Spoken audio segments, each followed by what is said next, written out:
Hi guys, good noon po. On this video, my topic is, my content is about making spaghetti carbonara. I-share ko lang kung paano ako magawa ng spaghetti carbonara because it's been a long time na I did not make, I think it's 3 years ago now na hindi na ako nakapagawa ng spaghetti carbonara. Puro na lang spaghetti na bolognese. No? Ayun po. Kaya ngayon, i-share ko sa inyo kung tama ba yung paggawa ko ng spaghetti carbonara. Dahil I learned this before, way back year 2000, 2010. Yeah? So, natutunan ko ito sa girlfriend ko noon. Okay, alright. Tapos, gumawa kami nito, Pasko yata yun. Kaya doon ako natuto gumawa kung paano. Pero yung sahog niya is fish, yung tuna. Pero ngayon, ang gagawin ko, tuna and can yung sinahog niya. Pero ngayon, ang isahog ko is chicken, with chicken. Kaya nga lang wala akong spinach. Masarap sana pag may spinach na ilagay. Alright guys, so ipakita ko sa inyo kung ano yung na-prepare ko na ng mga ingredients niya guys. Ito po yun. Yan po yung chicken ko. Hindi ko na pinakita yung pag kasi kagabi ko pa yan ginawa. Tapos nilagay ko lang sa ref. In-slice ko muna. Tapos yan po, ito, onions, tapos garlic, tapos ayan, may condensed milk, fresh milk, tapos meron akong slaksani kung baga sa atin is yung tinatawag na, ano ba yun sa ay nako, basta, yung pang sa salad. Tapos butter, kasi I'm sure kulang yung butter ko kaya meron naman akong margarine dito. At saka ito yung frying pan ko na naggisa ako ng, ano ba yan? Mag-isa tayo ng, so yan po, i-on na natin ang ating stove. Yan po guys, naglagay na tayo ng margarine, ng oil, no? Tapos, haluan natin ng ating butter. Tapos, yan po, nikos ko na. Sila kasi yung audio. So, ayun guys, nag-ano na lang ako, nag-voice over dahil nasira yung ko. Maingay kasi yung electric burner ko, kaya yun, ito, ilagay ko na yung garlic, tapos onions, ayan po, minikos ko na. Saka after that, pag medyo mabango na, at saka tingnan mo, medyo brown na yung ilagay na natin yung chicken. Ayan po, nilagay ko na po yung chicken guys. At saka, ayan, nikos natin ulit.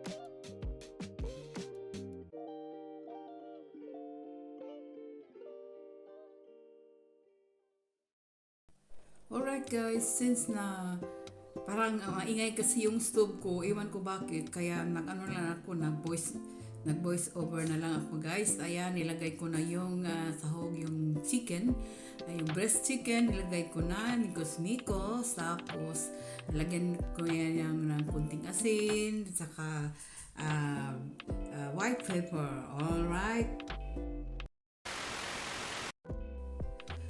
Alright guys, since hindi pa rin i-voice ko na lang, yung voice over ko na lang.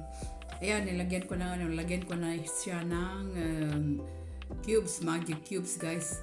At saka yun po, may magic cubes na yan para pang palasa, seasoning, no? Tapos maya lagyan ko yan ng iba pang ingredients, ibang seasoning, parang yata yun. Parang lagyan ko pa yan ng magic sarap. Sayang nga yan kasi yung voice, ko dyan, sira kasi yung parang karat. Kaya yan po. So ayan po, nikos ko na. Tapos ngayon, lalagyan ko na siya ng magic sarap from the Philippines. Yan, product ng Philippines. Yan ang yung suki ng mga Pilipino. Ayan po. So yummy na yan. So ayan po guys. Tapos ngayon, imikos ulit natin para mag-mix yung seasoning dyan. Tapos after that, lalagyan natin yan ng evaporada. Sa kanila yan, yung gamit nila para sa kape. Pero sa atin, yung ginagamit natin sa mga pagkain natin, saka ginagawang gatas sa kanila, pangkapilan yan. Ngayon, yan, tinakpan ko muna tapos bukas ulit. Pasensya na kayo kung walang yung original na voice ko, audio, kasi sira nga yung ko, yung maingay yung gas stove ko, yung electric stove maingay, iwan ko ba. Kaya okay lang, chokes lang, basta importante ayan, narinig nyo yung mga pinagsasabi ko dyan, kung paano ko ginawa ang aking spaghetti carbonara. So ayun guys, ilalagay natin yung ito nga yung condensed milk na pangkape sa German. Ngayon lagay ko sa spaghetti carbonara. O, di ba sa atin pag maggawa tayo ng spaghetti carbonara, yung evaporated milk ang nilagay, ganyan. Tapos kulang kasi yan kaya dagdagan ko ulit yan ng fresh milk. Kasi maganda sana kung dalawang pack yung ko, kasi mabango kasi yung evaporada pag nilagay sa spaghetti carbonara. Kaya nga lang wala na hindi ako nakabili ng isa pa, kaya ito may nakita akong fresh milk ko, kaya yun na lang ang dinagdag ko. Ayan po, pero dahan-dahan lang sa paglagay, baka masobraan. Pangit naman kung parang sabaw yung spaghetti carbonara ko. Kaya ayun guys, migos ko na siya. Sana nga nagustuhan nyo yung vlog ko yun ba guys. And tingnan natin mamaya kung anong resulta. Takpan ko muna guys. Thank you again for watching. So guys, ngayon luto na yung tinikman ko na yung ang aking sahog po.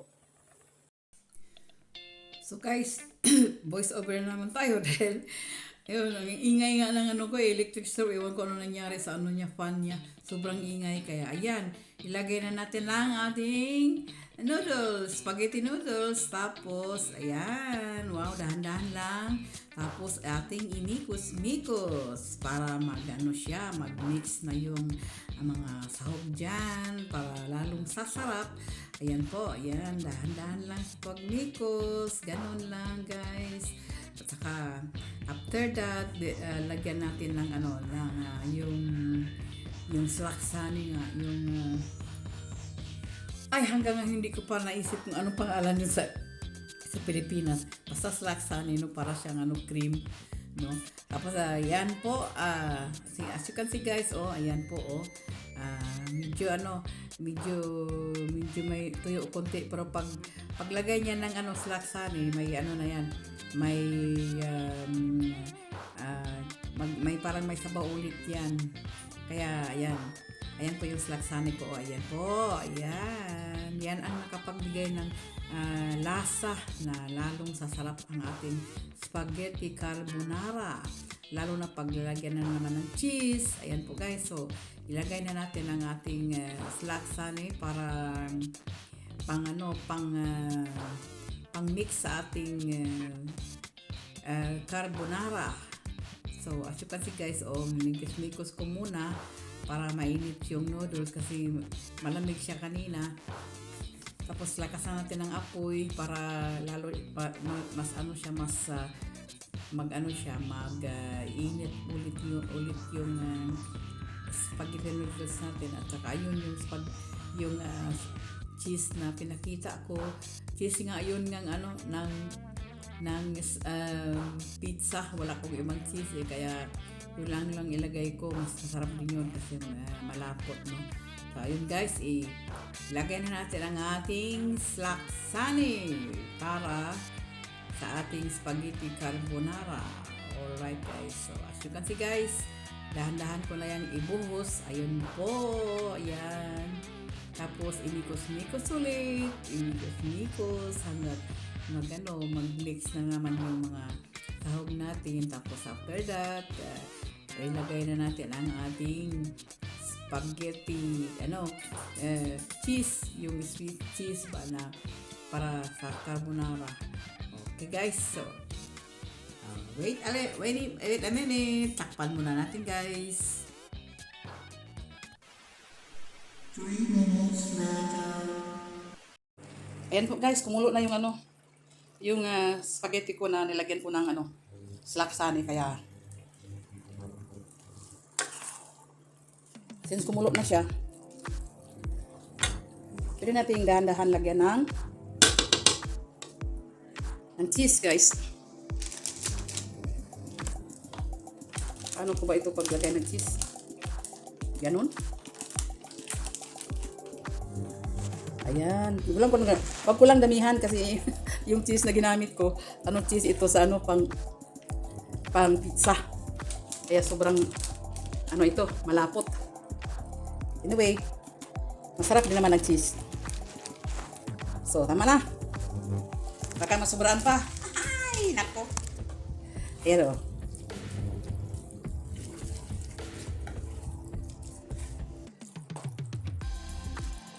Spaghetti carbonara ni Deji Maki. Ayan po guys, oh.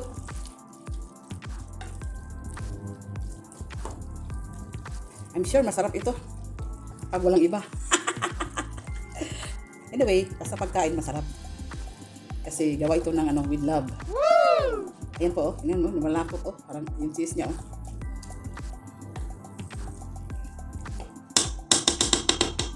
Nako. And guys, tingnan daw natin. Tikman daw natin ng ano. Kung okay na ba. Ako, nahirapan ako magtikim.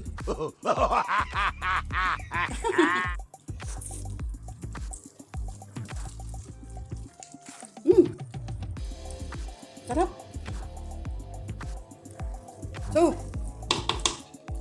thank you for watching guys, and don't forget to click the notification para laging updated ang vlog ko sa inyo guys, and happy weekend, and have a good appetite for my yummy spaghetti carbonara. 2,000 years later.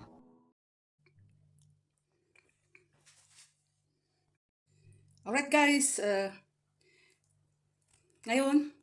now I'm gonna try to test my cooking, what I have done, spaghetti carbonara. At tikman natin, kakain ako ng kunti, no? Okay, ayan po siya.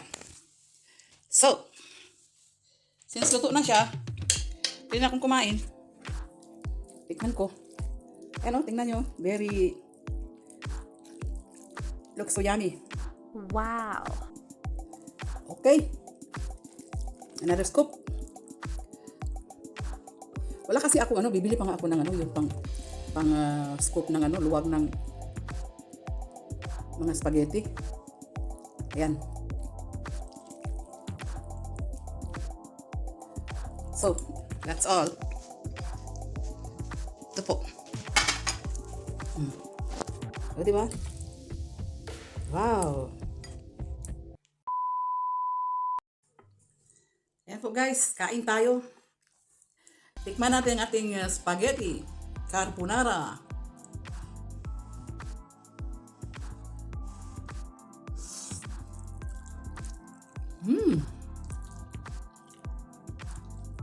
Masarap. Saka water lang ang paris ko.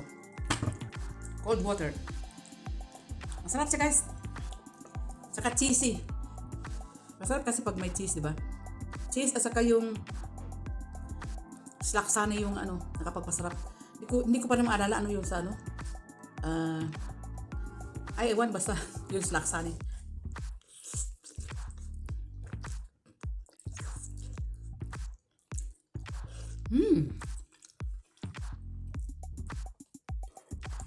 Kaya ito yung chicken, oh.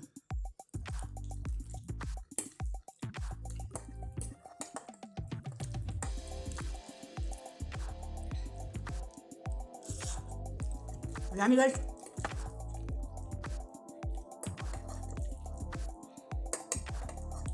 Tastes so yummy. Tastes so good.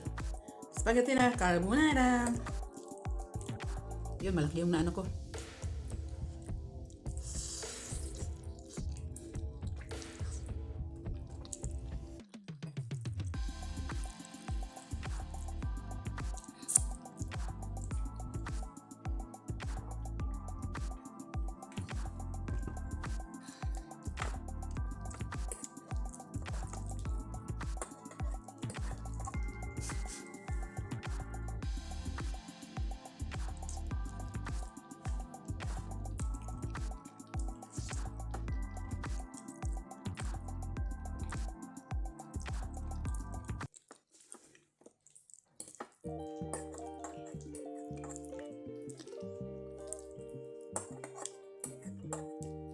Sana masarapan si Jirel dahil dalhan ko siya. Pupunta ko mamaya sa Emden.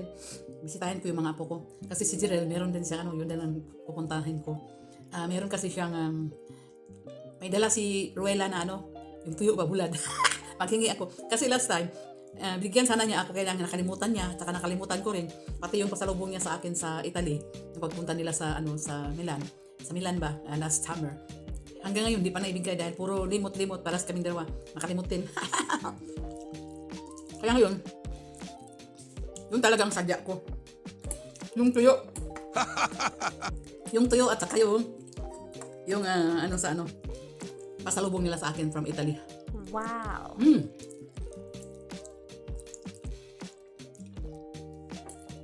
Like last time, pumunta sila sa sa France. Nalandilan ako ng pasalubong. From Disneyland. Tapos, last time din pumunta sila ng, saan ba yun? Switzerland. Doon sila nag-winter. Last other 2023 yata yun. Dinala nila ako ng din, pasalubong from Switzerland. Ayan. Kaya, yun, nakalagay doon sa kwarto ko yung mga pasalubong nila sa akin. Kaya, ngayon, ang kunin ko talaga yung tuyo at saka yung pasalubong. Siyempre, yung mga apo ko. Kasi ang apo ko ngayon, ang cute. Naiksi na yung buhok nila, pinaputulan ni Andre at saka Jirel yung hair nila. Nagkaroon sila ng new haircut. Na sila talagang, lalo na si Mateo, lalaking-lalaki na tingnan kasi yung buhok niyang mahaba. Hindi na mahaba ngayon, maiksi na dito. Yan. Ano na ba yan? V-cut? Yung, parang V-cut, yung malinis dito, tapos dito lang naiwan. Maganda. Kaya yun din ang puntahan ko yung mga apo ko.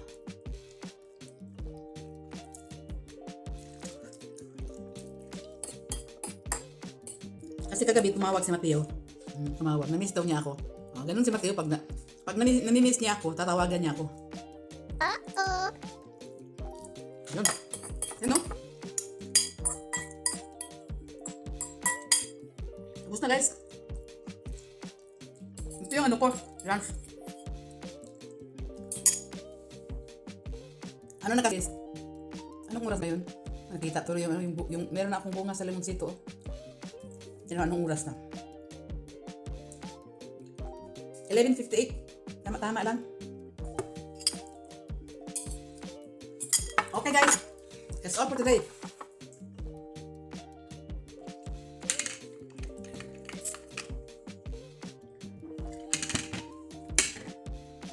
Thank you for watching. Don't forget to thumbs up. Unang click my notification bell para laging updated ang mga video ko sa inyo at saka kung sino pa yung hindi nakapag-subscribe, please subscribe. Do subscribe my channel. Right? Bye-bye! And see you on my next vlog. Have a nice weekend! Babus! Mwah!